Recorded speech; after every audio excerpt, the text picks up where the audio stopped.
I honestly want to see Kevin Hart win an Oscar Yeah. and then get up on stage and go, "Fuck the Academy." Yeah, they did him dirty for I that want shit. to see They it did him dirty so for that shit. bad.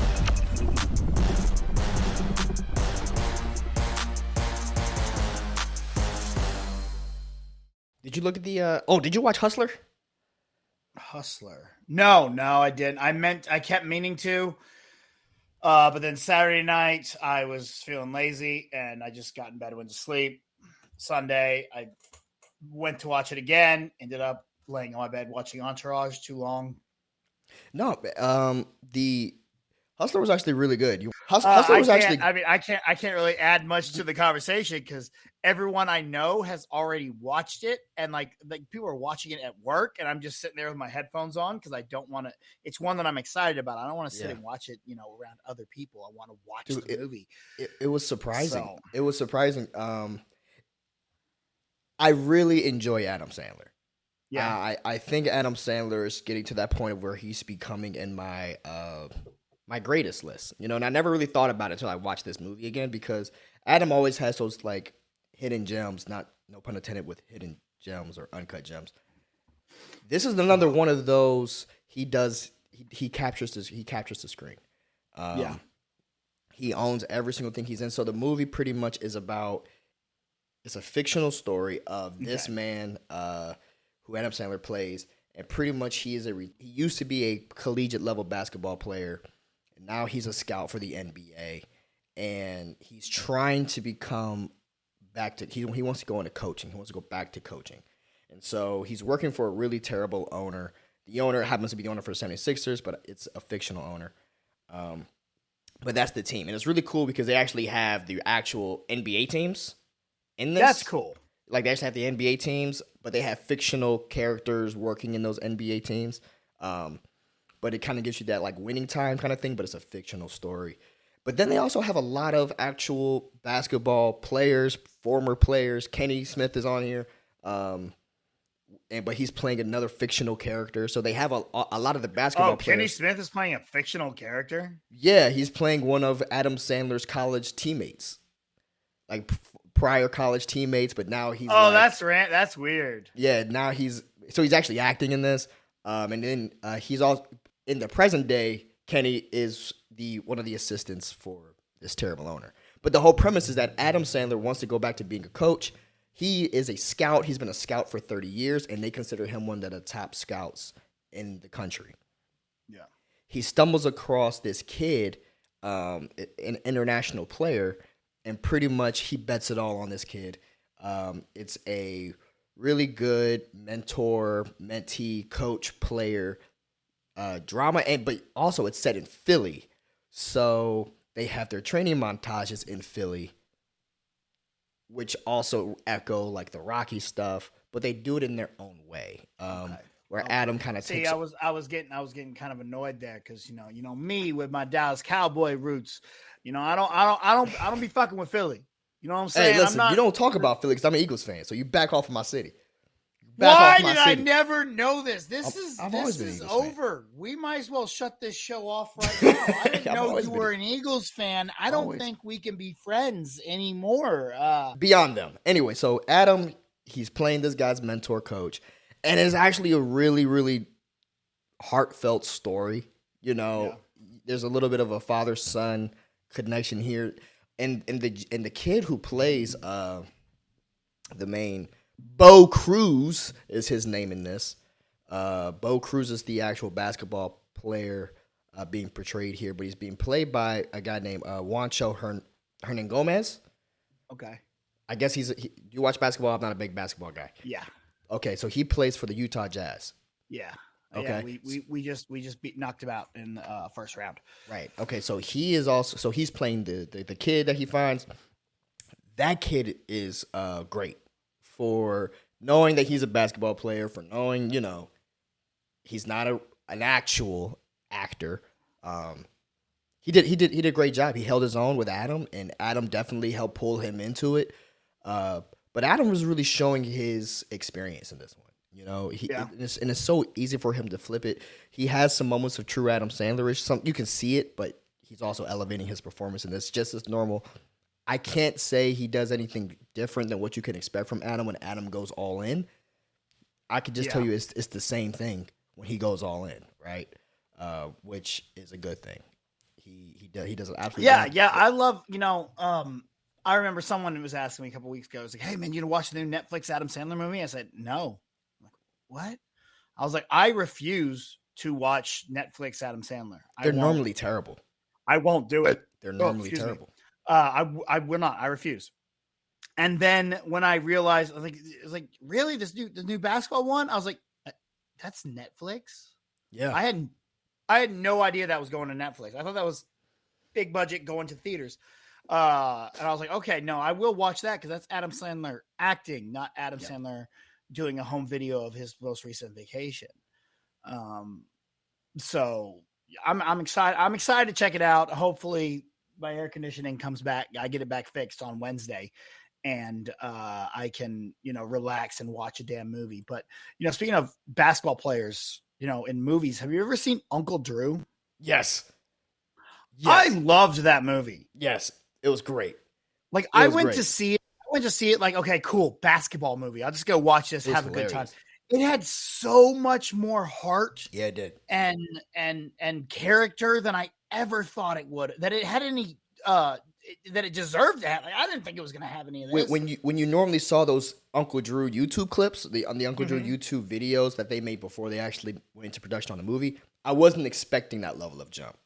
Right? No. When I watched it, and it was great. I loved it. It was Chris Webber was so good. We should probably stop sleeping on these NBA players going into the movie industry. I mean, a lot of them are trying to take a shot at it. They've been fantastic since day one. I mean, look at Dennis Rodman in Double Team. Yeah, bruh, fantastic flick. Look at Shaq in Kazam. I don't care what anybody says. Kazam is an awesome movie. The day they launched Disney Plus, the first thing I did was go and watch Kazam. Kazam is not a favorite of mine, but it's nostalgic. It's nostalgic. The rapping genie. The one thing I know, the one thing I remember about that though is there's always that. People think it's Sinbad. The Sinbad genie movie that doesn't exist. Shazam. They think Shazam is Sinbad. Yeah. And I'm like, no, that was never a fucking movie. But yeah, ever. It's a really good movie. But people forgot about Shaq in Steel. Yeah. I love Steel too. I can't tell you how many times I rode my bike to Blockbuster as a kid and rented Steel. I enjoyed Steel until I learned who the Steel character was. And then I got vastly disappointed. Well, that's like going back and watching 1989's Batman. Is that the Joker? Absolutely not. If I knew the Joker, I would look at that movie angrily.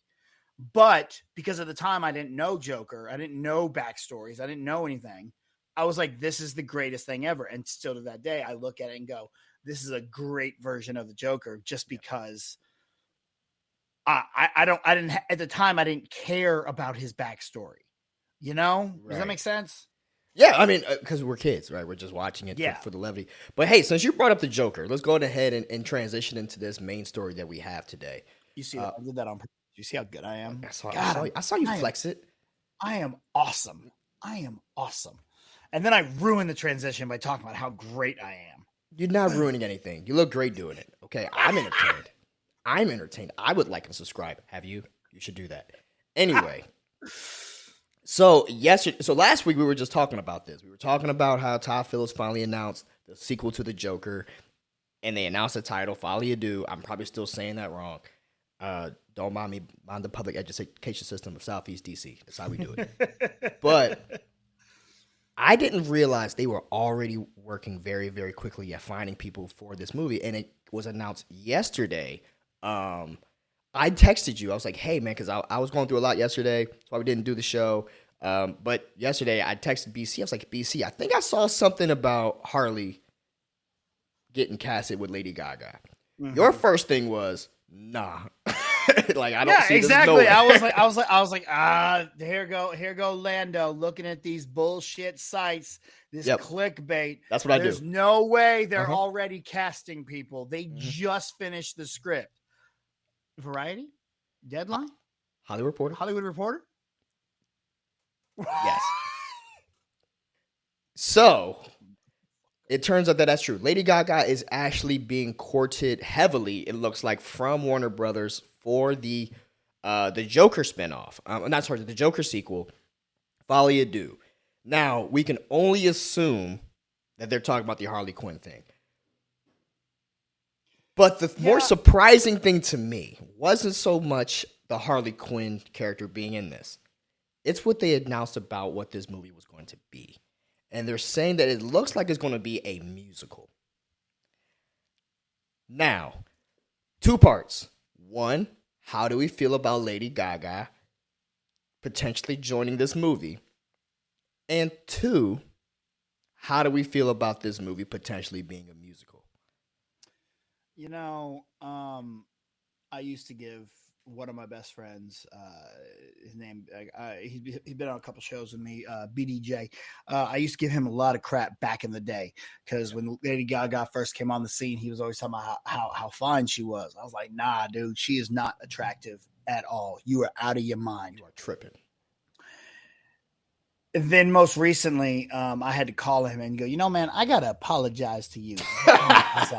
I was like, man, I said some things that was way wrong back in the day. And he's like, what are you talking about? I was like, Lady Gaga is gorgeous and amazing. And this was all after House of Gucci. When I saw how I was like, you know what? I have been completely wrong about it. Is absolutely stunning and one of the greatest actresses on the planet right now. So I'm all in on her joining any project, let alone a comic book project. I'm all in. I'm in. I'm got it. And I think it's a perfect casting to separate yourself from Callie Coco's Harley Quinn as show. well as Margot Robbie's Harley Quinn. Lady Gaga is the perfect direction to go with this type of film. Right. So, now, let me say my piece. I agree with you. The minute that they said Lady Gaga Joker, I knew exactly what I'm getting, and I think it's a perfect choice. I wasn't a big fan of the movie A Star Is Born for the movie part. Okay, it's a great movie. I just didn't enjoy it. Okay, I can appreciate it. I can see how people enjoyed it. Not for me. I get that. That's like my thoughts on Lord of the Rings. As I'm not a Lord of the Rings fan, I understand why people do like that movie, and I can respect it. Yes. So I see. You know, the movie may not have been for you, but you respect it. I can respect it. I'm not going to take away any of his accolades. I thought it was a great job. Lady Gaga you see internet. That's how you can not like a movie and still not be a douchebag. Go on. I really appreciated what she did, and I was very surprised at how she carried herself in that movie, and I was very surprised about her performance in that movie. So when I'm hearing that she's going to be opposite Joaquin Phoenix, I just find this to be a very compatible group of actors together. I think that she's going to hold her own the same way that she held her own against Bradley Cooper, and Bradley Cooper also he has that bag that he can get into, and he was in that bag in that movie. Joaquin is going to go, there's levels to it though, between Joaquin and Bradley. I'm not saying Bradley isn't good, but there's levels to this, okay? Joaquin is going to bring her into that world when they're going to be on screen together, so I'm excited about this premise. Now let's get to the second part. Did you see my article I put up? Yes. Did you see the post from Boss Logic I added to it? Ha land. Boss Logic just pulled a Simpsons move on everybody, and no one knew it. And this was a few years ago. He put up the picture of Harley and Joker in a musical La La Land, which is what we're getting. Okay, can I go first on this? Yeah, go ahead. Okay. I love this. I love this. Here's why. One of my favorite musical biopics, Johnny Cash. Mm-hmm. Joaquin Phoenix. He can sing. That movie was amazing. So I trust him with this. I'm not questioning Lady Gaga's musical talent. Ever since she sang "Somewhere Over the Rainbow," I believe on the Oscar stage, she separated herself to me in another upper echelon. We know she can sing. That's why I'm excited for this. Johnny, because Joaquin has had already a musical hit, a musical drama-led movie in that, I have enough faith that when he's looking at the script, he's going to make sure, hey, I've already been here before. This isn't new for me. This isn't new for me. Now, had it been any other director, any other actor, and I'm hearing this, I'm a little hesitant. But as fans of movies, we always complain and bitch that we don't get enough variety about the stuff that we're doing. Yep. We're finally going to get a comic book potential musical and a drama hard-setting thing. You know what? Give it to me. Let me see what this is. Let me see what this is going to look like, because I haven't seen this yet. Yeah. I haven't seen it yet. Someone is going to do something like this at some point ever. If it's going to be Joaquin Phoenix to be the first one to kind of tip his toe into this, I think that we should let him do it. He's already proven himself to do it. And also at the same time, because he's coming back for this, it is a sequel. He doesn't do sequels. He knows it's a musical. And he was on board with it, and he came back for it. This is the same story that we talked about last week. What did we say last week? Hey, he's coming back for this. He's not being forced to. He had to agree to this. We should trust him. Does that change now that we now know it is a musical? Or do we still trust him? Yeah, dude. Okay, so if it wasn't, this would be a weird situation. But one of the things about comic book movies is the reason they are still flourishing is because you're able to have different subgenres within the genre of the comic book movie. Right. That is why Marvel has been so successful, because almost every single film is a different subgenre, you know? So if you have Joker and you want to make it a musical, at first off, I'm with you. I'm like, I don't know about this. Even with Joaquin Phoenix, that's not where I go, okay, maybe this will work. The reason I think it might work is because of how powerful the musical element really was in the first film. You know, you think about that score and how important to the film the score was. You think about the scene right after Joker, you know, caps them fools in the subway, and he goes and locks himself in this random bathroom, and he just starts dancing. You think about him dancing down the steps, all those different moments. The steps in Brooklyn. Yeah, Bronx, the Bronx. Yeah. Stay away. But, you know, you take all that and you take into the fact that the Joker is an unreliable narrator. A musical. You know, I heard that. What'd I say? Narrator. An unreliable narrator. A musical is a perfect narrative way to go with this film, because he's always had this thing with music and dancing and whatnot. So when you add in Harley Quinn, you add in that iconic image that we've seen in. I think it showed up in the first Suicide Squad, of Harley and Joker dancing, you know, in the suit, and her in her classic uniform.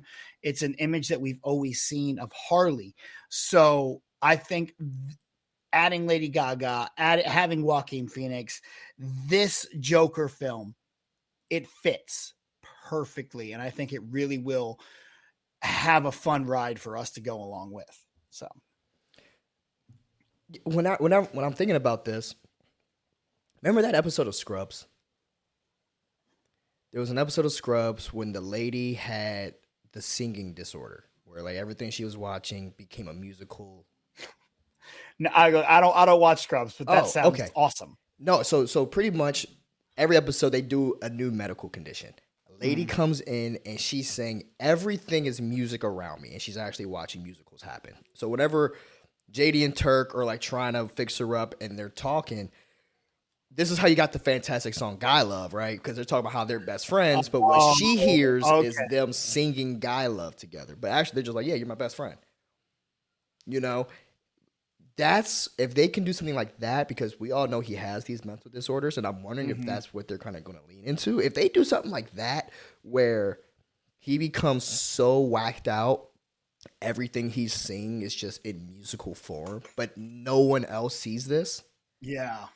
And I believe it's also very similar to there was a show my wife used to watch. I believe like Zoe's Extraordinary Playlist. It also Okay. took a similar beat to that, right? Everything she was watching was a musical. Um, if they do something like that, that would be an interesting take, and that's what I'm thinking is going to be. That's what I'm thinking I would want it to be, but then again, at the same time, I'm not the writer or director. But we're just here. We're just here to celebrate these choices. I think this is a cool thing. I know some people are going to be like, "No, not my Joker. Leave my Batman movies alone. I don't want musicals." Listen, I don't like musicals either. I'm not a big musical guy. Moulin Really? Rouge. I'm sorry, I can't watch it. Uh, most musicals I just can't watch. Little House on the It's Prairie. funny. Sorry, fam. Not gonna watch it. You know. It's funny. La La Land turned me into a crazy musical fan. Like I love musicals now.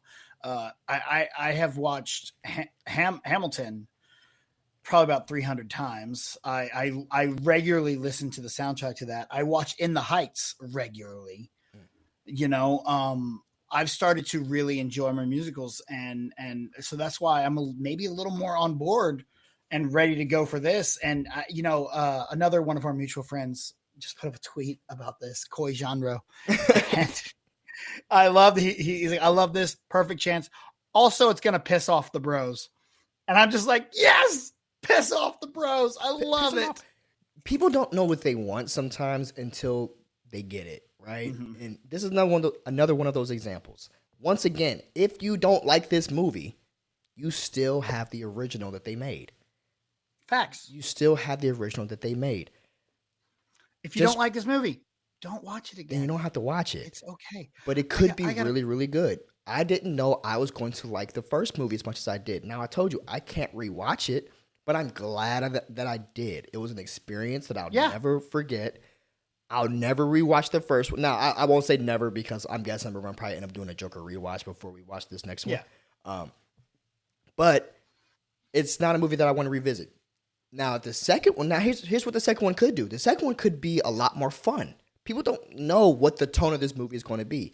This movie could be a lot more fun, to where maybe now it's kind of like how Infinity War did Thor: The Dark World. I used to hate Thor: The Dark World, but now because of Infinity War, it makes that one a little bit more rewatchable for me, right? Because of how they go back, how they go back and do things. So I don't know how this is going to play out, but I'm curious and I'm intrigued. I would be very hesitant to say, if you are upset about this because you wanted it to go somewhere else, just remember, you don't know what it looks like yet. Let's get a trailer. We'll reassess once the trailer drops. But I think this is a really cool thing for the genre in itself. People didn't know how they wanted Ant-Man, but then when it became a heist film, people leaned into it. With WandaVision, Multiverse of Madness, we didn't know we wanted it to be a horror film until Sam Raimi got his hands on it, and now I want to see more of those elements, those horror elements, into my comic book movies. Hey, listen, the Joker has one of the greatest songs that I ever love. Jingle bells, Batman smells, Robin laid an egg. The Batmobile lost his will, the Joker got away. Hey. The Joker sings, okay? Let this man go. I'm here for it. I'll also say, if this is not speaking to the bros, as a bro, if this is not the direction you wanted them to go, then take your 70 million and make your own.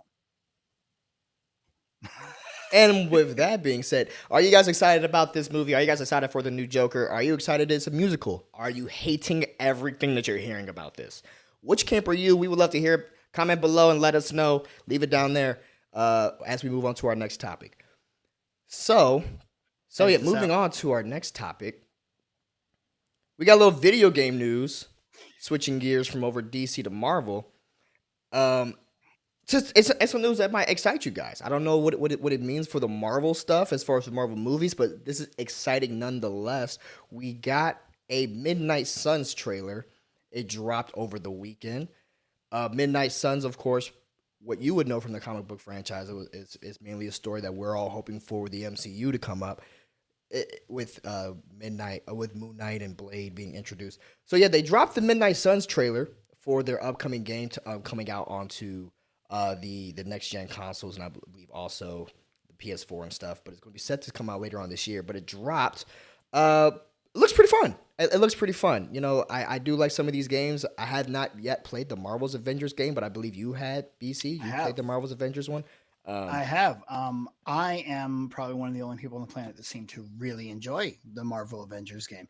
There's not a lot, like, it's not very, over the top, and it's very repetitive, but it's fun to just be the Hulk and smash creatures. It's fun to just be Thor throwing the hammer around, Hawkeye, Black Panther. It's fun to just go be these characters and run around this world doing things.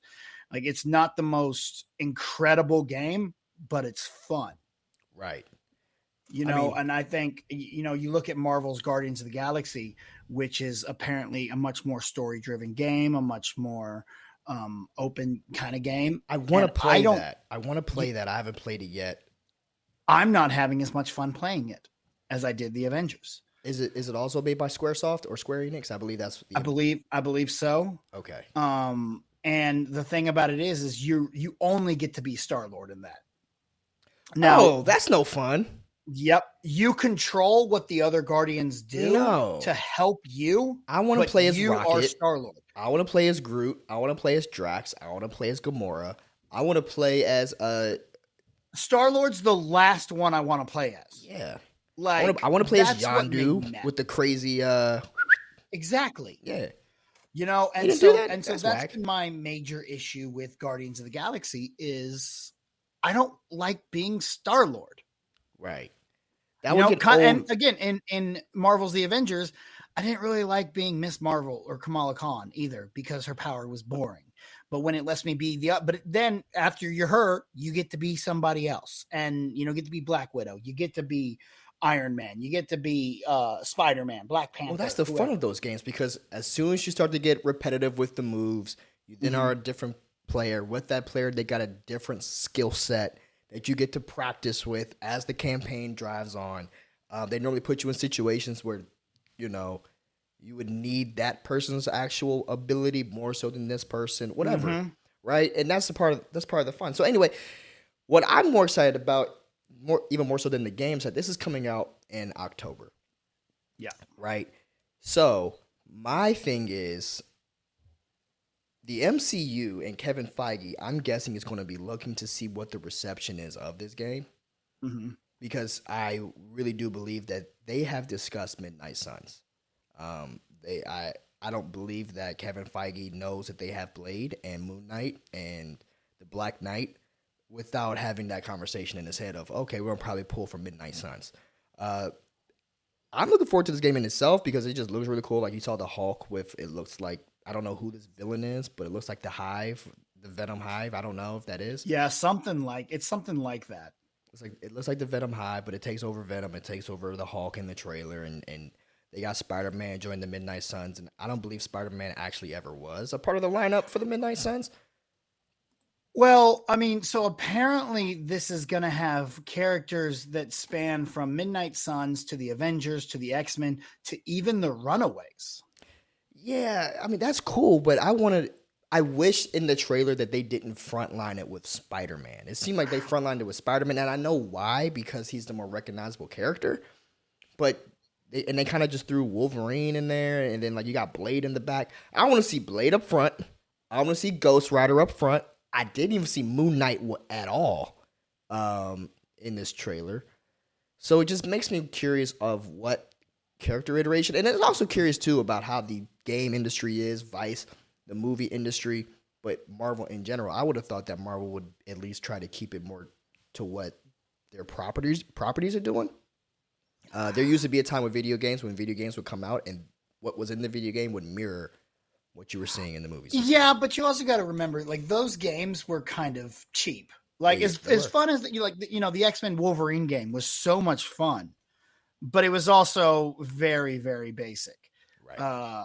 And so looking at this, I'm watching a little bit of the gameplay here, and it looks a lot like oh god, what is that other Marvel game where you kind of pick different teams and put them together? Ultimate Alliance. Yes. It looks like an evolution of Ultimate Alliance in this, and I like seeing these teams come in and look. Again, it's not exactly what I want. We know what I want.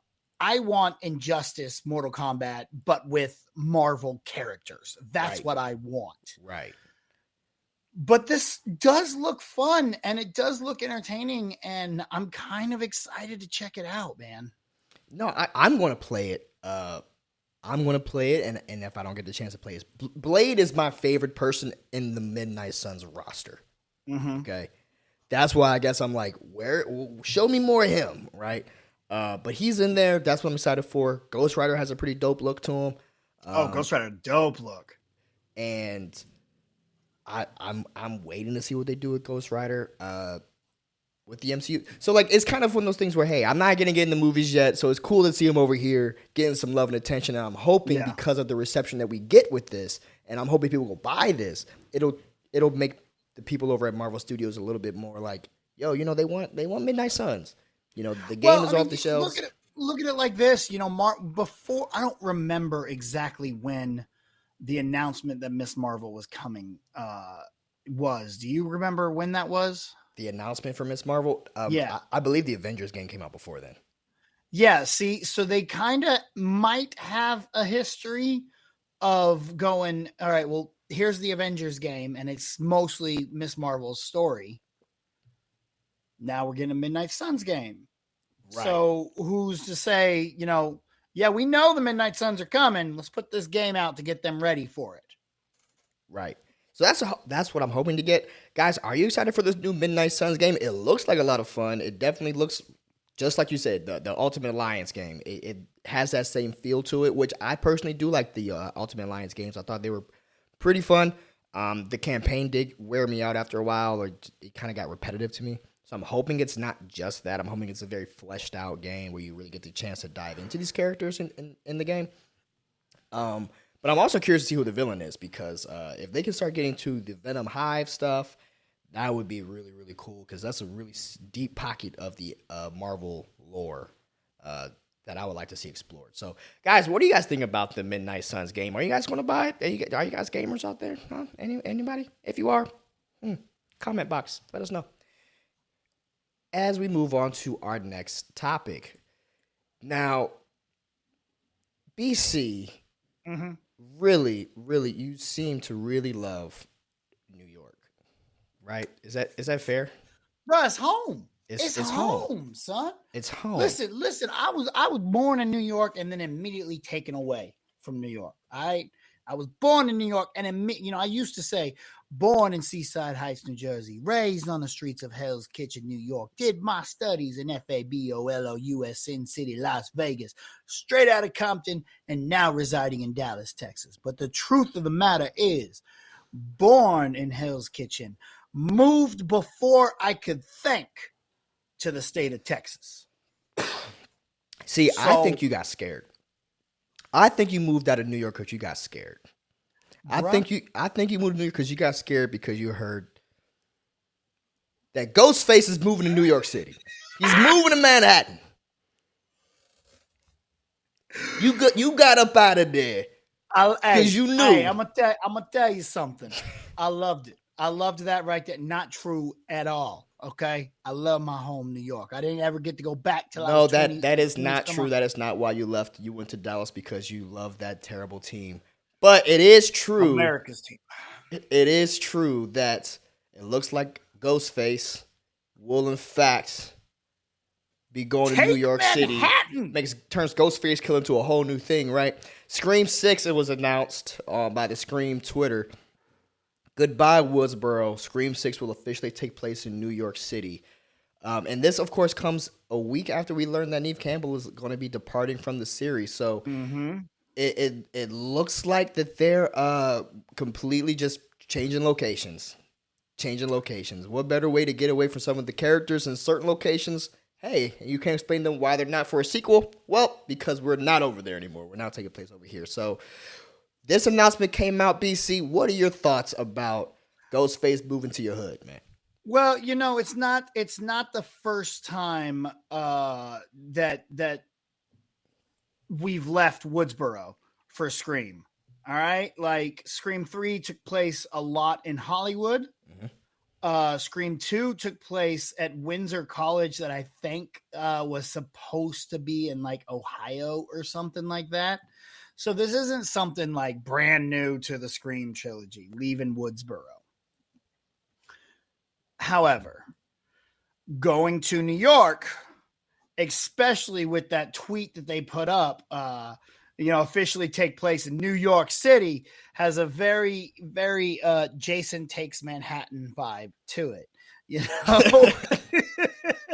The fact that we're making a big deal about where this film is going to take place is very interesting. Like, where in New York is it? Is this New York, New York? Are we in Manhattan? Is Ghostface going to be hanging out in Times Square? That's what I was thinking. Or are we I don't know if I'm more excited for this movie or if I'm going to be more excited for the marketing campaign, because what they can do with this marketing campaign, telling people, yo, we're in New York City.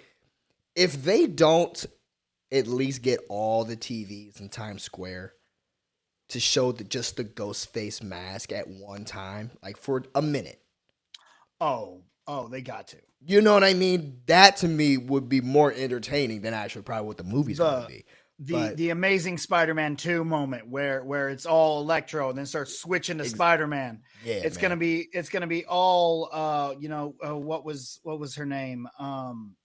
Melissa Barrera. And then it also just gonna switch over to Ghostface. I think it's really, really cool. It's good. I mean, I don't really know what to expect with this. I don't really know if we're going to see Ghostface literally running down Times Square with this knife in hand. Well, who knows? Maybe he's going to go to the Bronx and go up and down them stairs. Who knows? Hey, who knows, man? But I gotta ask, have you ever seen Jason Takes Manhattan? I haven't. No. So that's probably one of my favorite Friday the 13th movies. Oh, okay. But mainly because it is so bad. And it's I was going to do a double feature. I'm sorry. Really? I was going to do a double feature of Jason X and the Jason Takes Manhattan. I made it through Jason X and I didn't have enough alcohol. So that makes sense. So Jason Takes Manhattan really should have been called Jason Takes a Cruise and happens to be in an alley in Manhattan for 5 minutes. Okay. Because the original script had them in New York the whole film, and then the budget would not allow for them to shoot in New York. So they took a cruise that is taking them to New York. And that's the whole movie. And they're on the cruise the whole movie until the last 15 minutes. And then they're in alleys and sewers and the pier in New York, with the exception of one scene that they are in Times Square for all of like 3 minutes. Oh my God. It would have been fantastic. Jason Takes the Ocean Seas. That should have been. It's fantastic, man. I'm all look. Scream is we said it when we talked about the other thing. I'm always on board for a Scream movie. It's one of my favorite horror franchises, and we want to go to my hometown. Let's go to New York. Let's get Ghostface some real pizza, a real slice, and we'll be good. You know what I'm saying? That's Scream, guys. If you guys are excited for Scream, I'll let them know. Comment below. And let us know your thoughts about Scream. Going to Manhattan, are you just like BC? Are you scared of Scream, and that's why you moved where you're at? Or are you going to be? Are you looking forward to him taking over Times Square? Regardless, we would love to hear your thoughts on this matter as we move on to our next topic. We have some directors, as you were saying before. I found it. Mm-hmm. We have it, and I know some people are going to be very, very excited about this. Okay, the cutest, cuddliest bear of all time, Paddington, has found a new director and will be returning back to screens very, very shortly. The Queen is pleased. The Queen is pleased to hear that her Paddington is coming back, I'm sure. But it seems like they have a new filmmaker. So the filmmaker from Paddington's 1 and 2 is departing from these films. It looks like that director is actually working on the Willy Wonka prequel. I actually did not know that. Yes, and so he's working on the Willy Wonka prequel. Paul King. Oh, they added Dougal Wilson. Dougal Wilson, yes. Dougal Wilson will be taking the place of Paul King. Yes, Paul King. Thank you. Paul King is he was the original director of Paddington 1 and 2, but yes, he is currently working on the Wonka prequel. I believe it's titled Wonka, prequel to Charlie and the Chocolate Factory, with Timothée Chalamet headlining that project. So that's where Paul King is. So now we got this new guy, Wilson. Wilson looks like he's a known director in the UK in that space, big on music videos and commercials. Not really too much on his movie credits, so I believe this is going to be his first big undertaking. BC, are you a fan of Paddington? And are you excited for this director choice? So, I went to see the first Paddington film with not much in mind. It was in my days of I gotta get content. I gotta review everything, whether I want to see it or not. I gotta go see it and review it. So I went to see Paddington just thinking, okay, I just need this for content.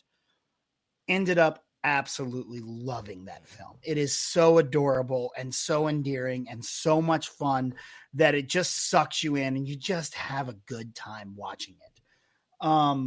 So that said, I really loved it and I was really looking forward to the sequel. Unfortunately, I got really lazy and never went to see the sequel and still haven't watched the damn sequel. And it keeps me going. Every time I hear anything about Paddington, I'm like, oh crap, I've got to watch that sequel. Because again, everyone said it was a lot of fun too. So the fact that a third one's coming makes me really excited. And I'm like, all right, cool. Let's go. I finally get to the point where I'm going to watch that sequel again before we go see the third one. Now, director choice, I'm a little weary because the dude this will literally be his very first feature film. Yes. He has a lot of music videos, a couple shorts. That's about it, and nothing that really stands out than anything I've seen. So I don't know, but I get, I'm going to trust them. They must have seen something. So, Marvel finds these obscure directors. Maybe they saw something in this guy. Right. They're like, oh, boom, we got it. Yeah, from what I can tell is that he's made some short films over there, and he's won some awards for some of those short films. And I guess he's an up and coming star. Listen, I'm all for it. Before everyone knew who the Russo brothers were, they were just the guys that to me worked on Community, right? Yeah. And as I don't know who says it, but if someone can just tell a good story, then they can tell a good story. The great thing is, I believe that Paul King has helped with the influence on how this next movie will be. I believe it's with the same creative team, generally behind this guy. Not creative team, but the same studios. It's the same studio. It's not going anywhere. I don't believe that they're going to let this movie fall off the rails completely because they got this new director. I think they'll make sure the director is going to be good and taken care of, keeping with who knows. But guys, we would love to hear, what are your thoughts on the new Paddington? Are you excited? I just love this dude's red hat. He does a fly hat, man. This dude's drip game is on 100. He's like, I have the blue coat and the red hat. I'm with it, man. I'm with it. What else do we got? Oh, yes, I'm excited to talk about this. So, there was a movie that came out on Netflix called True Story. True Story featuring Kevin Hart and Wesley Snipes. God, I've been meaning to watch that, and I haven't yet. I watched that movie, and I thought it was a pretty good show. It was a good story. Some of it was a little hit or miss for me.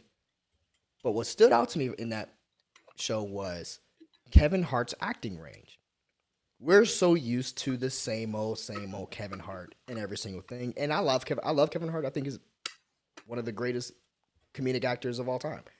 But Yeah. we also are, after a while, when you see a character do something, it's kind of like The Rock, but The Rock is The Rock.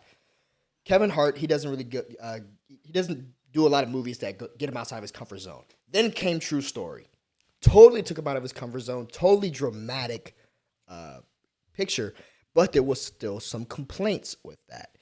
People were still saying he was only able to do that because he was still playing a comedic character. His character in that movie was a comedian, right? Yeah. Who just went down the wrong path and some things happened to him. But it was a great picture. I mean, great series nonetheless. Well, anyway, it looks like Kevin Hart is coming out with a new movie for Netflix called Lift.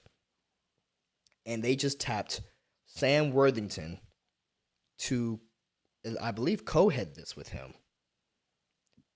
With a picture produced by Simon Kinberg and Matt Reeves, and of course his Heartbeat production. They're making this movie called Lift. BC, I sent this over to you because I told you, I was like, I want to cover this very, very badly. And you're like, why? I was like, all right, cool. Yeah, we can talk about this random Netflix movie. And I said, bro, look at the supporting cast. Guys, this is coming to us from Deadline. It was announced that Netflix not only brought in Sam Worthington, but he's brought in Burn Gorman, Jean Reno, Jacob Batalon, who you guys would know as Ned from the Spider-Man franchise, with Vincent D'Onofrio already on board. This movie's going to be directed by F. Gary Gray as it's heading to Netflix. Now, once you hear the rest of that... That's a cast. That's a cast. That's a team. I mean, it's really insane how Netflix is so able to bring so many people in now. And we constantly keep hearing about their their financial struggles. But they're still able to bring in all these stars and do all these movies. I worry that they're slowly becoming like, the direct to DVD has now become the new direct Netflix. Right. But the difference is so much talent is signing on to do these movies. It's not just it talent. Used to be you'd have one person doing a direct to DVD movie. Now you have ensemble cast doing these Netflix films, with and big they have directors. You have to say they have been hit or miss. Yes. But you look at this cast and you're like, oh, I am all in. Because again, when like you said, when you sent it to me, I was like, all right, Sam Worthington, yay, who cares? I haven't seen anything with Sam Worthington that I've really liked. Mm-hmm. Jacob Batalon, yeah, Ned's cool, but I don't really care about him. Right. Then you show me we got Jean Reno and the Kingpin in it, and you got the director of Straight Outta Compton.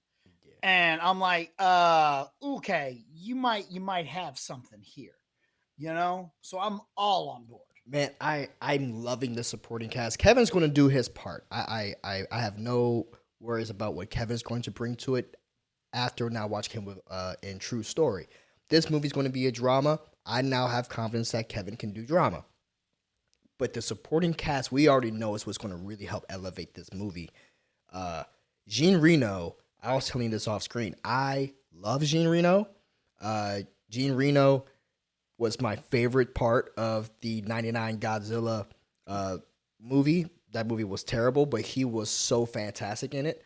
Jean Reno also was a voice character for one of my favorite video games in Onimusha. He was in Onimusha 3. The original Mission Impossible. The original Mission Impossible, which I forgot about. Thank you. Yeah, I know, right? Yeah, like he's good and everything. And of course, obviously, we can't go anywhere without saying Leon the Professional. Right. But more important, did you know he was Mufasa? What? In the French dub for The Lion King, he voiced Mufasa. I can dig it. Did you also know that he was Shadow from Homeward Bound, The Incredible Journey? What? No. In the French dub, he voices Shadow. That guy's awesome. And then, of course, Godzilla, like you said, which I always love. The Pink Panther remake, the remakes, those, yep. I enjoyed him in there. Yeah, Jean Reno, he's one of those guys that whenever he shows up in something, they never really are big on and Jean Reno, right? Like in a world where Jean Reno, you're not getting that with them. But every time he He shows up, you're like, hey, yo, it's the French guy from Godzilla. Yo, You he know? also voiced Mufasa in the live action The live French action dub. to the dub. So Kept it they honest. got back James Earl Jones for the English. They got back Gene Reno for the dub. Man, he's a talent. Bern Gorman is in this. He's going to be in this. And Bern Gorman, if you haven't seen him, he always plays like that weird, creepy, just creepy dude, man. I don't know how else to describe it. Yeah. With everything that he's in, he's like that pasty guy that's just like real creepy off to the side. But he's a fantastic actor as well. They got this guy, and then of course we got Kingpin. Okay, we don't got to go through Kingpin's filmography. Vincent D'Onofrio, everything he's in, A+ work. Dude, Fantastic. I just got this dope piece of art that I haven't hung up yet, but it's gonna go right up over here. But it's the Biggie poster, with the crown. Yes, But it's Kingpin. Oh, that's tough. And it's Vincent D'Onofrio's Kingpin. And I'm like, I'm all on board for this. I love it. Yo, and all with F. Gary Gray doing this. F. Gary Gray, of course, you straight out of Compton for me Friday. I believe he also did Set It Off. Yo, I'm here for F. Gary Gray. I'm glad to see that Kevin is working with someone like an F. Gary Gray. I think that Kevin could use someone like an F. Gary Gray to help him in further movies. So I'm hoping that they can start to do like a partnership. I think they will be really, really good together. But yeah, it's good for Kevin. I know that he's been wanting to do more with his movies beyond just the comedic stuff that he has going on. Well, did you see Fatherhood? I did. Yes, I did. I saw it after I saw True Story. If you don't know that after watching that, if you don't think Kevin Hart can do dramatic, then I don't know what's wrong with you. Fatherhood was great. Yeah, Fatherhood was great. Where he was a single dad, mm-hmm. and it's just a strugglehood of like this, just to show the struggle of being what a single dad is and how you aren't somewhat accepted as a single parent. Like it was a really cool thing. Really cool, really good movie. Kevin's been doing this, and of course, you got his Jungle Books, and he has those movies. But it's good to see him doing this as well. And of course, he got his comedy specials. But we talk about actors like Adam Sandler earlier. We talk about Robin Williams. We talk about Eddie Murphy. Mm-hmm. All comedy guys that we really, really put on a pedestal with their dramatic acting chops. Deservedly so. I'm not saying that they're put on a pedestal in a bad way. They've earned that spot. Robin Williams, one of the greatest. We know him as being a fantastic comedy actor. We know that. But when you see him doing this dramatic stuff, we're like, wow, this guy's amazing. Yeah. Adam Sandler the same way. Eddie Murphy the same way. I would love to see Kevin. I want to see everyone act on levels that they never thought that they could, and I would love to see Kevin start to do those things so we can recognize him. If he is talented enough, I want to see him recognized for that, right? So I honestly want to see Kevin Hart win an Oscar. Yeah. And then get up on stage and go, fuck the Academy. Yeah, they did him dirty. I want to see it so bad. I never liked that decision at all. I personally thought Kevin should have just stayed in his lane, but that's beside the point. No, I was proud of Kevin for that. Yeah. I really was, because he's maturing a lot. He's showing that he's maturing a lot in the industry. Kevin didn't grow up. I mean, Kevin Hart's story is very. What did you know Kevin Hart from before he was Kevin Hart? Yeah, I mean, most people. I was watching him. Shoot, I want to say, man, this must be 2004, 2005. Doing stand up and seeing his specials on Comedy Central. This is before Soul Plane.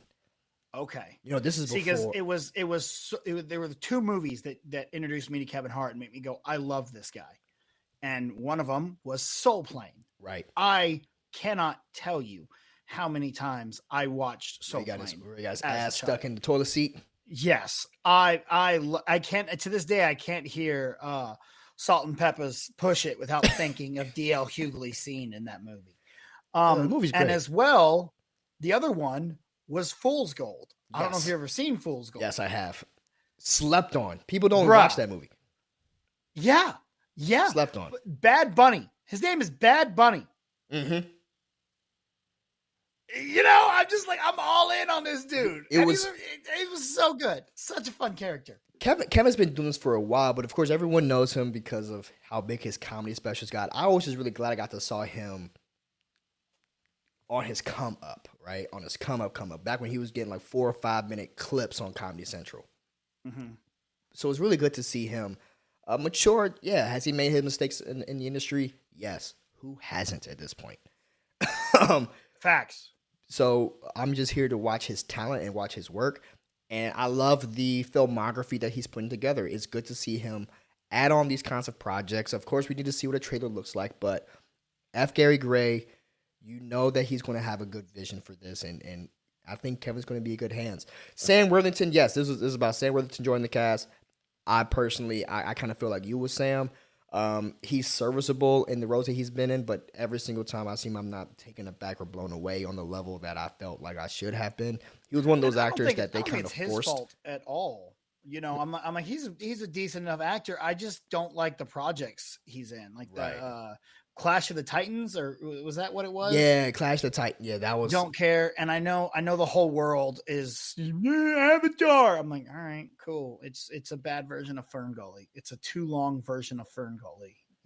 So whatever. I honestly, yeah, with Sam with me, it's like okay, I haven't seen something yet that's made me go, that's it. So hopefully this could be one, but good for Kevin. I know he's excited for this. Are you guys excited to see Kevin Hart take on some more dramatic opportunities such as this Netflix special? And it seems like we're always talking about these Netflix movies, man. Netflix is doing a lot of movies. Now. And they're actually pretty good. I mean, like I said, we just talked about The Hustler from earlier. So yeah, as we move on to our next, excuse me. Yeah, I got the strawberry smoothie. Oh, from where? Tropical smoothie. Okay.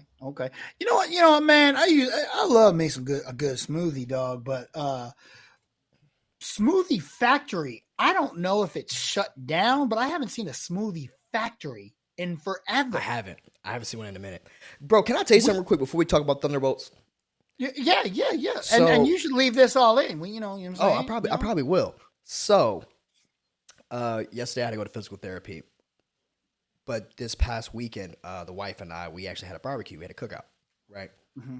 And, man, okay, last year, October, I weighed 208 pounds, okay? Back when I was really, really depressed and I was doing a lot of my drinking and stuff.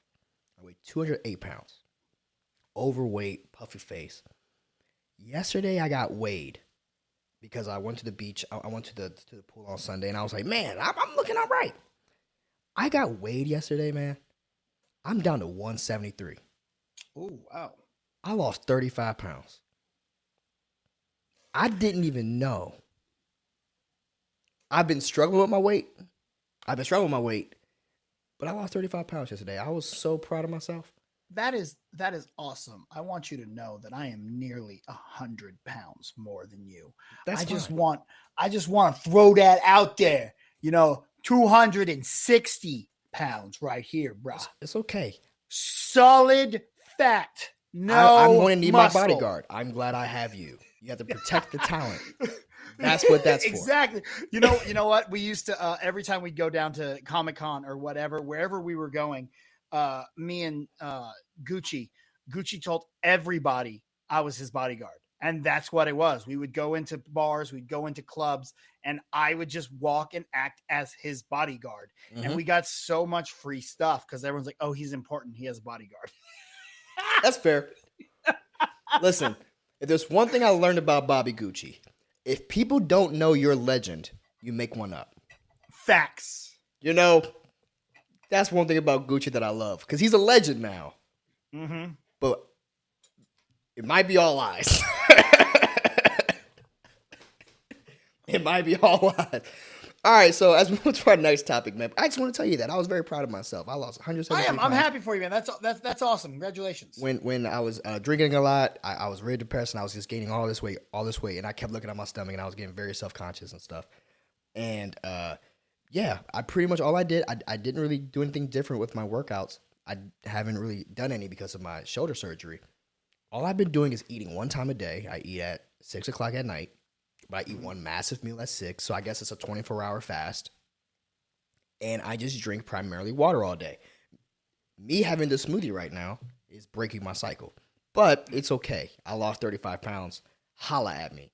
Holla at your boy. My man, looking good. Bro, I feel so much better now. I just feel so much better now.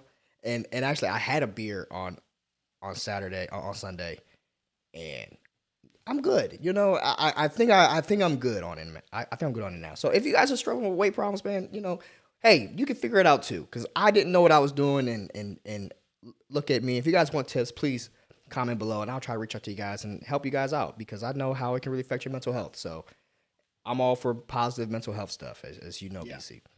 Facts. So positivity, baby. Positivity. Speaking of positivity, man, we got some negatives out here.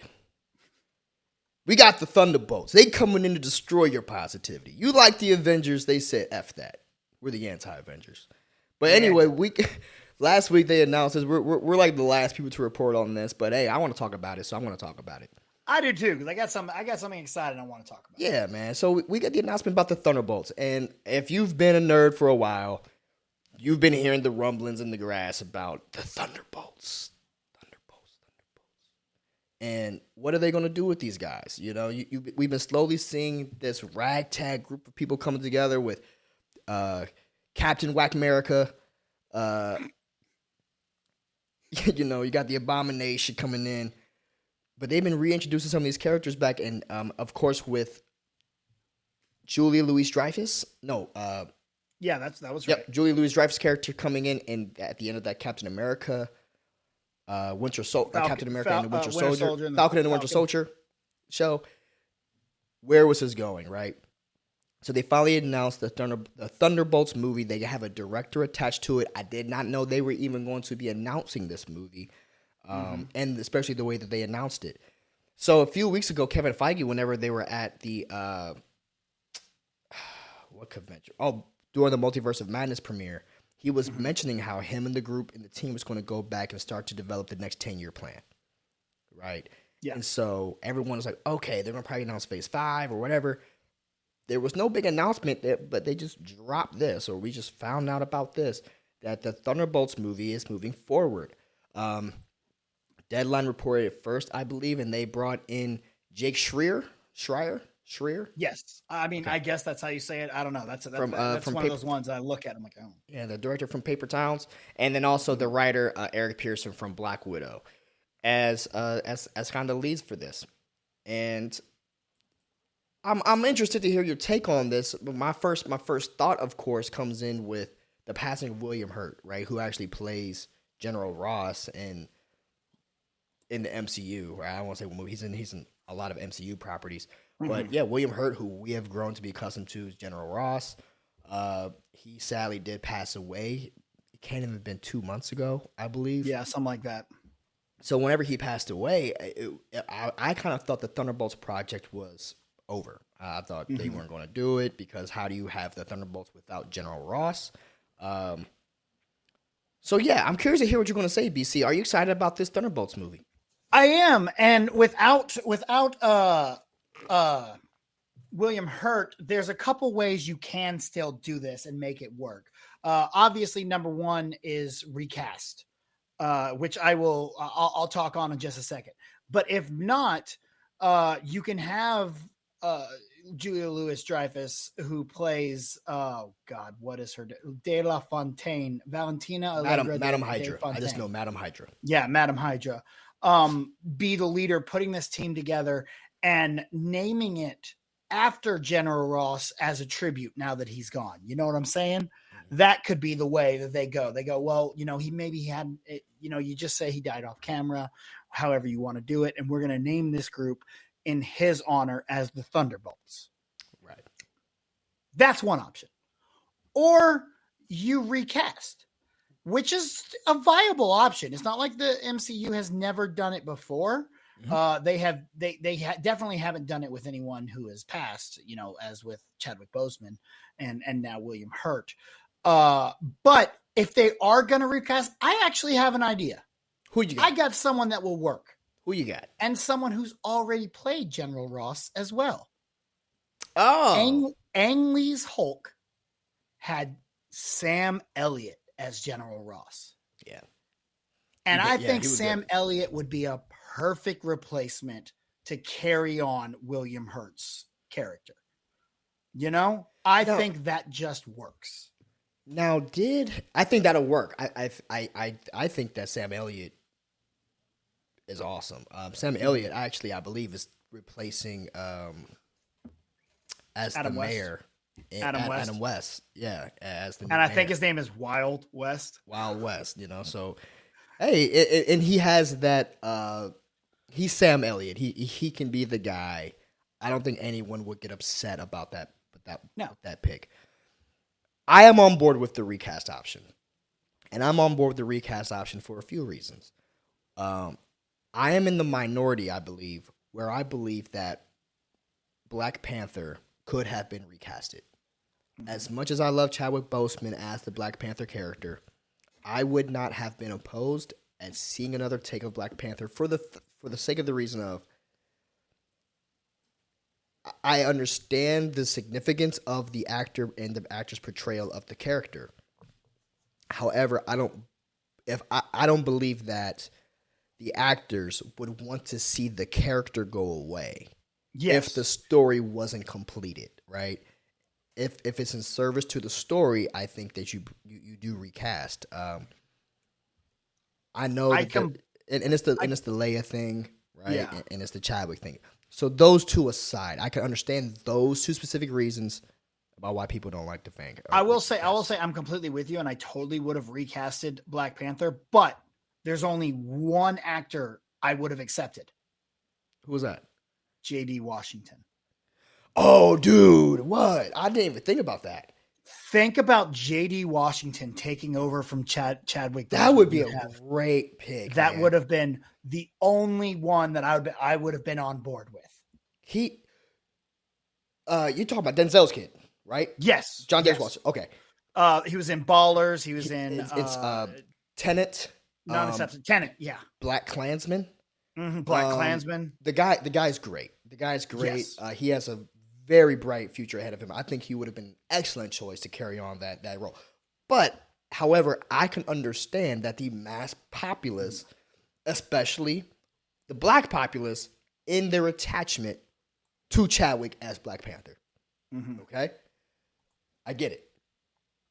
In the same way that I get Leia's attachment, the Star Wars fans' attachment with Carrie Fisher as Leia. Yes. I get that.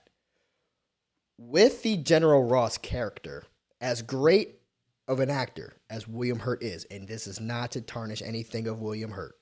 Yeah. The General Ross character, I don't believe that there is that attachment similar to the Chadwick Boseman and the Leia situation here, okay? I believe you have a character who passed away, and I believe that you hold that character in reverence, and I believe that you do a Harry Potter thing. You say, hey, this is what happened. We're going to recast. We found someone good, and we just keep it moving. I think that's what they should do. Yeah. Now, with the Sam Elliott piece, I think that could be a cool little way to do it. I don't know if it would confuse fans because if he was back in the other one, but I don't think many people still remember Ang Lee's Hulk. Right. Also, I don't remember that General Ross's was he actually ever called Thunderbolt in the MCU? You know what? There might have been a one-line joke with Tony Stark early on. Right. There might have been one line in The Incredible Hulk that says it, but other than that, I don't think it was ever a huge implication on him. So, it doesn't have to be. If it wasn't ever name dropped that he's Thunderbolt Ross to make the Thunderbolts, you don't necessarily need to have Thunderbolt Ross there. You can have someone else with a nickname Thunderbolt. Keep it moving. Now, you got the nerds in the back saying, no, it has to be Thunderbolt Ross. Yeah, it has to be Thunderbolt Ross. Okay, sure. But I'm just saying, if they bring in someone else and their nickname's already Thunderbolt, it could work that way. Where they get the name from doesn't necessarily matter. What matters is that it's the group of characters, and they call themselves the Thunderbolts, right? It's similar to the Avengers. The Avenger Initiative in 2008 was a name that Nick Fury gave Tony. It it, it wasn't necessarily Captain Marvel until they decided to retcon that shit years later, which I still disagree why they did that. Oh, I liked it. No, I didn't like it at all because Captain America: The First Avenger was a thing. It was a thing. The movie's called Captain America. He's the first Avenger, not Captain Marvel. He's still the first Avenger. He just didn't have that name before. You know? I'm talking about how Miss Marvel now is the reason why they're called the Avengers. I don't like that pull. I don't like that. Okay. I was upset about that. I was like, that's stupid. Okay. Because she's a chick? Huh? Because she's a chick, you sexist bastard? No, I just thought that it was... I just thought it was kind of one of those things that I didn't need to be retconned. The way that was for me, it was like... I'm with you. I understand that. Everyone crying in the streets right now about how Obi-Wan is messing with canon. That's just me. That's just me. Like, okay, I guess so. It just didn't sit right with me. Okay. I'm not mad at you. And it's just preferences. I mean, Captain Marvel can do a lot. She just not being the reason why they're called the Avengers. I'm good with that. No, so now that we talked about that piece, I want to talk about who we think should be in this, okay? So the obvious one up front is John Walker, right? John Walker, he's going to be their Captain America. And they're talking about this going to be like their Suicide Squad, okay? That would be U.S. agent, right? U.S. agent. John Walker. He was from Falcon Winter Soldier, yeah. Falcon Winter Soldier, right? Now, if they're going to do like an Avengers flip, like an Injustice team, like the anti-Avengers for this Thunderbolt, then if you're looking for a Hulk character, you have that with Abomination, who's getting more stuff coming up shortly with She-Hulk. So I would not be surprised if Madam Hydra shows up at the end of She-Hulk and gets him, right? Yeah. Yelena seems like the obvious choice here for a Black Widow type because of reasons. Right. And then, of course, you have the one I'm seeing floating around here, and I never thought about it, was Ghost from Ant-Man 2. Yeah, I would love like me personally, I would love to see Ghost as part of this team. I think it would be a very good, because I liked the character, though she wasn't really given a lot to do. So I think you could really look more into her if you add her into this Thunderbolts team, and you can put a lot more emphasis on her. I thought she was great. I don't know if audiences will remember her, but it's the MCU. Characters come and characters show up later, years later. They've done it before. Sure. Spider-Man brought back a guy that had like one line in Iron Man 1. Yes. And made him a central character to a movie. All right. They did. No, that's absolutely true. Who else would you like to see on this team? Well, I think there's a lot of options. You know, if you look at the roster that they've had over time, it's been insane. Like, you know, obviously Red Hulk has been there, but you've had Green Goblin, you've had Bullseye, Venom, Ant-Man, Black Widow, Deadpool, Elektra, Punisher, Winter Soldier, Batroc has been a part of it. Now, do we think Winter Soldier will be in this? I do think we'll have Winter Soldier. I also think a good option would be Stature, you know, who we've started to see more as Ant-Man's daughter. Okay. Thank you. As Stature is a good choice to throw in there.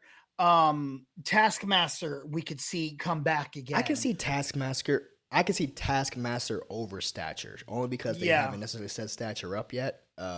Whereas Taskmaster, obviously we're gonna get Baron Zemo. I think we have to have Dancing Baron Zemo up in here. I think that's a go-to. I would love this could be a good way to introduce Deadpool to the MCU, even if he's not an actual member of the team. Could be fun to see. Luke Cage has been a member before. I would love. I don't know if they're going to bring Mike Coulter back, man. I know, because he's on Halo, isn't he? No, he's not on Halo. He's on something. He's doing something else, but he's not on Halo. Halo, they got Liev Schreiber's little brother. That's right. I thought they had someone. But yeah, you know that I would love to Hawkeye, see Winter you could bring in Soldier. Kate Bishop. Kate Bishop would be a good. good person to have on the team?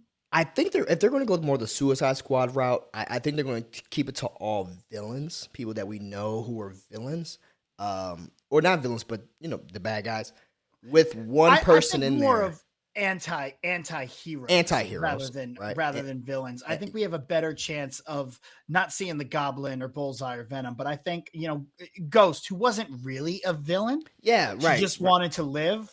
Taskmaster would be a villain though. Yeah, well, not really. Taskmaster was just kind of I guess she was following the daughter. orders, and she's no longer mind controlled. I hated what they did with Taskmaster, man. I know, I get it. Yeah, I wish they would have been a little bit more comic accurate with Taskmaster's character, because Taskmaster as a character is dope. Yeah, it was not fantastic. Yeah, they kind of toned him down, right? Yeah, or toned her down as far as her abilities in my front. But Taskmaster's good. I like the Ghost pick. I like of course, John Walker's going to be in this. I think there's no question that I'm 100%, 99% sure he's in this. Yeah. Along with Abomination. I think that they're going to totally tap in that Tim Roth they got, because they got Tim Roth just sitting on the bench. And because we're obviously not going to have, I mean, not obviously, because like we said, we could recast. We're not going to have a Red Hulk. So we might as well use Abomination. Now, I was going to ask you about this. Do you think they might turn Abomination into a Red Hulk Abomination character? That's what I'm thinking that they're gonna do. That's where my after 18 months in the Gamma Lab, I put the brain in the brawn. Boom. But yeah, I think that's why we're starting to build Abomination again. I think this is something they've had in plans to do, because I don't think they were ever going to have General Ross become the Red Hulk. I don't think that was ever an option for what they were going to do. Right. I think they were going to substitute Abomination instead. And that could be a good setup for the She-Hulk story. Is what they're going to do with Abomination, because he's supposed to be the enemy in this, right? Or the consultant. I don't know what they're doing him. But it would be cool to see him level up, right? Yes. Level up in this, and kind of, if he could take on that Red Hulk mantle, that would be cool, yo. I mean, obviously, for reasons, we're not going to get General Thunderbolt Ross as Red Hulk. If fans still want Red Hulk, there is a way to do that, and I think that fans would actually be cool with that, right? Yeah.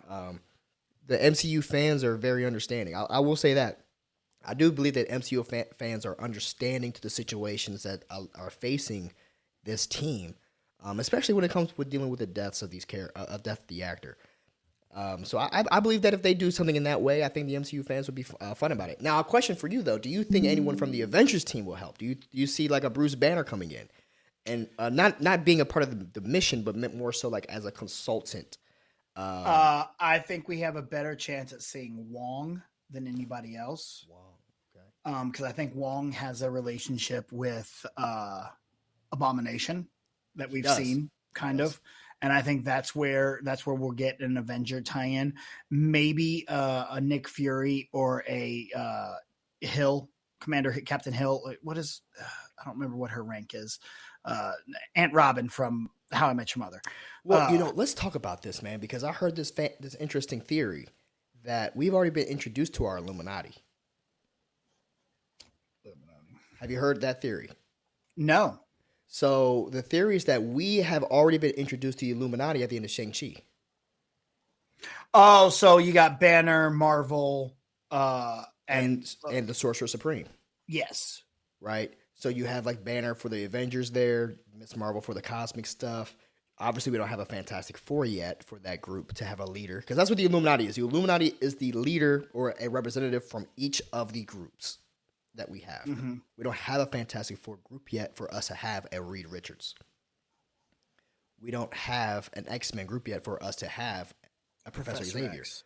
But we do. I didn't even think about that. That's so the MCU is quietly building their own Illuminati. Oh my God. I didn't even think. You just blew my mind, bro. This is the whole thing. So they're like, okay, Bruce Banner, who is one of the few Avengers left, he was in that meeting with Captain Marvel and with Doctor Strange. Well, not Doctor Strange. The Sorcerer Supreme, Wong, not Doctor Strange. And I believe we're going to get Namor now with the Black Panther, so then they could possibly bring him there. But they're saying this could be that. And if that's the case, with Wong already training Abomination, he could already be training Abomination for the Thunderbolts movie because that's what the Illuminati would be doing. You know what? I will now say, I think one of my favorite post-credit scenes of all time is that scene. Oh yeah. If not anything, then just for the part where Captain Marvel's like, I gotta go. Bruce has my number. Hit me up later. And she and Bruce, I don't have her number. She does that all the time. I don't know what that was. Another interesting character that we haven't talked about. Now that we're talking about Shang-Chi. Shang-Chi has a sister. Who is now leading the 10 Rings. Leading the 10 Rings.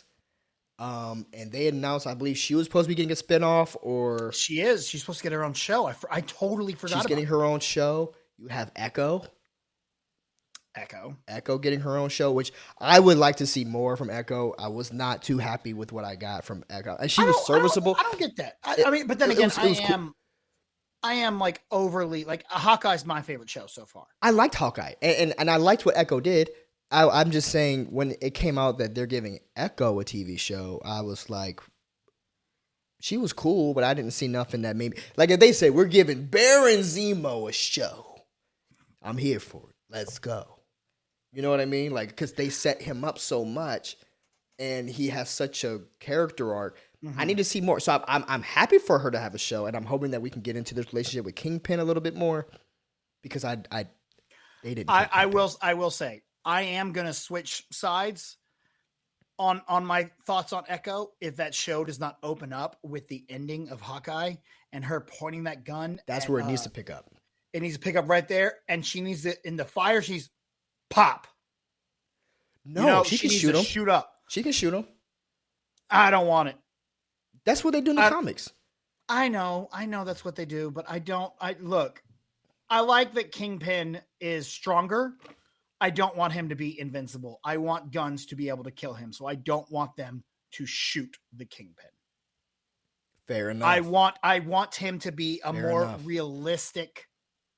I know the Kingpin has, he's very strong, and you could probably shoot him; he'll be fine. But I want it to be a more realistic take on that. I want this guy just to be a monster that is vulnerable, but he's still a monster. Yeah, I mean, I would like that too. I don't know where they're going to go with it, but I would like to see where they pick up. They need to pick up right from that moment, right? I didn't even think about her, though, but she would be a perfect addition to Thunderbolts as well. Yeah, I'm just trying to think about what we've heard about that no one's been talking about. Like the 10 Rings girl, I'm really fascinated to know what's going on with her, because she was legit. It's really funny. I don't know. I might have said this on one of the other episodes we did already, but us as fans, we're so enamored with, everyone's saying that this phase 4, we in phase 4 is not up to par. And they're like, yeah, we don't know where this goes. We didn't know where the Avengers were going either. It's not like, when Nick Fury first showed up on scene, he was like, I'm here to talk to you about the Avengers Initiative and the Infinity Saga and the Multiversal Wars and the Secret Wars and the Thunderbolts and the House of M and the Young Avengers and all these other motherfucking storylines. Right. No, when he said the Avengers Initiative, we all went, what is happening? What is going on? Right. We didn't know. Even after the Avengers movie, we still didn't know. We saw Thanos, but we didn't know what it was leading to. You're right. We're acting real impatient right now. Yeah. We are acting really impatient because we just want to know what's going on. Because I'm the same way, man. Because I'm in the camp of, where is Kang? Yeah. Give me Kang. This is the beginning of multiple new stories. It's no longer linear going in one path. It is now going bah. Can I tell you my theory? Yeah, I don't think it's close at all. I think we are going to get a Secret Wars kind of thing, but I think it's going to be a plane of existence type of a thing. Yeah. And every single one of these shows and movies that they're giving us, we always get a glimpse into like their ancestral plane. Yeah. And I think that that's the one thing no one's touching on. Yeah. In the same way that in the beginning of the Avengers Phases 1 and 2, we didn't know what we was looking at, but we was looking at the collection of the Infinity Stones. Yes. Here, we're being shown a lot of... Because just like Miss Marvel went to her own little plane. Moon Knight, their own plane. Black Panther has her own plane. Everyone is getting their cosmic thing, and they're dealing with the planes. And I believe that the 10 Rings may have something to do with that because they said it's an alien technology or something. I don't know. But I think it's all going to come together, and I think it's going to connect a lot of the stuff that we're not thinking of because we're not the creators. So but it's also natural to get impatient, right? I'm one of those guys too. It is. I get it. And Kevin Feige, I still trust. I don't want to sit here and say I think we need to show a little bit more appreciation as Marvel fans. But I don't think it's just Secret Wars that we're building to now. I think we are building to multiple different areas. Yeah. I think there will be storylines that people can follow, just like comics. Well, I'm only watching the Secret Wars storyline, or I'm only watching the Thunderbolt storyline now. Cool. I think it's going to be something where there are multiple different directions, like an actual fleshed out world that's not all focusing around one issue. It's focusing around a lot of different issues, a lot of different bad guys, and all trying to do different things at the same time. What if they put King the Conqueror as the villain in each one of those things? And a different version of Kang in each one is an insane idea that could be a lot of fun. That's all we're here for. I just want to see some fun, crazy shit. That's it. That's all we want as Marvel fans. Give us more Captain America picking up the hammer, more lightning coming from the sky. Sure. But at the end of the day, we're really here because we want to see these characters at their height. And my biggest thing so far about the MCU is that we're hurting from the absence of Tony and Steve. And I think that's something that we're putting on ourselves, though. There are other characters that we can endure ourselves to. You know, I am already completely invested in Kate Bishop. I am too. I'm invested with all these. What I am missing though, and Doctor Strange is kind of doing that for me. Who are my leaders in the MCU? Right? We have a fantastic group of, and don't take this the wrong way, we have a fantastic bench. If I'm looking at a basketball team, we have a fantastic bench with, Miss Marvel's looking pretty good. We got Shang-Chi looking really good. We got Echo, which up to debate, But when it comes to the elite players, we always knew Tony Stark, Captain America, Bruce Banner, right? Those are your guys. You say basketball, and the original Avengers. Well, those were the 2011 Dallas Mavericks. All right, they won the championship. They had great role players along with them, but they also had the superstars of Dirk, Jason Kidd, and our Tyson Chandlers and those kind of things. Well, now they're gone. Now we got role players on the team. We got a veteran coach in Bruce Banner out there. We have a veteran player in Thor still around. And then we got all the young talent, all the up and comings, the Yelenas, the Kate Bishops, the Ant-Mans. We have role players, and that's what's important. Having role players. We have legacy coming up. All right.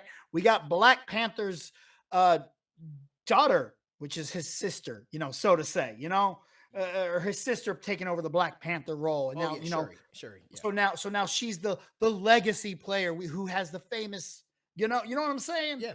Like the Mavericks have Tim Hardaway Jr. We got Tim Hardaway's son on the team. Well, now we got the next version of Black Panther coming in here. And that's what I love Hart here. Coming up next. Ironheart, we have all these characters that we can now endure ourselves to. And I know everyone's saying they feel the loss of Tony Stark and Cap. I don't feel it because I love these new characters and I love the story we're going on. And maybe it's because I rewatch the MCU so damn much that I don't feel like we're missing them. No, that's true. I mean, you can always go back and revisit.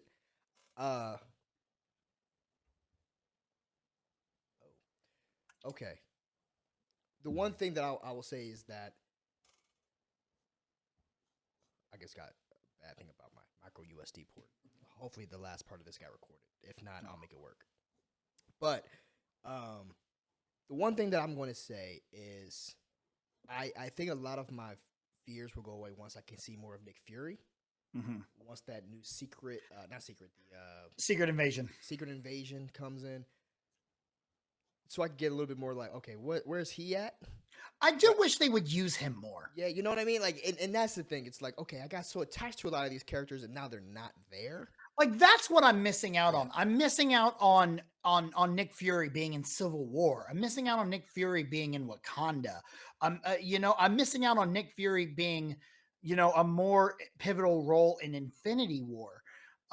It is weird that Nick Fury's not around more often when you have Samuel Jackson, who will do anything. And that's that connective tissue, right? And that's what if that's where my biggest concern is he was kind of that connective thread. Mm-hmm. And I guess we're waiting for that one property or one or two or three properties that just starts to pull all of these threads together to make it make a little bit more sense. I don't think the fans are upset about the movies and the shows that we're getting. I think they're more or less just they're confused about where we are, which is also a place that they probably want you to be at right now. Yeah. Because they're waiting. They don't want to give you all the nuggets right now. They want you to build up the anticipation, and they have to build up quite a bit of anticipation to replace what we got with Thanos. So, hey, anyway, guys, that's our show for today. That's our thoughts on the Thunderbolts movie, guys. We would love to hear what you guys think. Who do you guys think is going to be the new team for the Thunderbolts? We would love to hear. Comment below. Let us know. But with that being said, guys, this has been a fantastic show for you guys. Hopefully you guys enjoyed it. Hopefully you guys hit that like button, subscribed, and shared. Hopefully you guys went on Instagram and Twitter and you guys followed me. And hopefully you guys went on Instagram and Twitter and you followed BC. BC, if they don't know, where can they find you at? As you probably hear my phone going off in the background, my bad, it's on the other side of the room. You find me on all social media at The Grind Calls, as well as check out thegrindcalls.com for all your positivity pop culture news. Awesome, man. Well, guys, my name is Lando Payne. This has been the Lando Project. We will see you guys tomorrow with some more movie news as we'll dig into it. So until then, finger guns.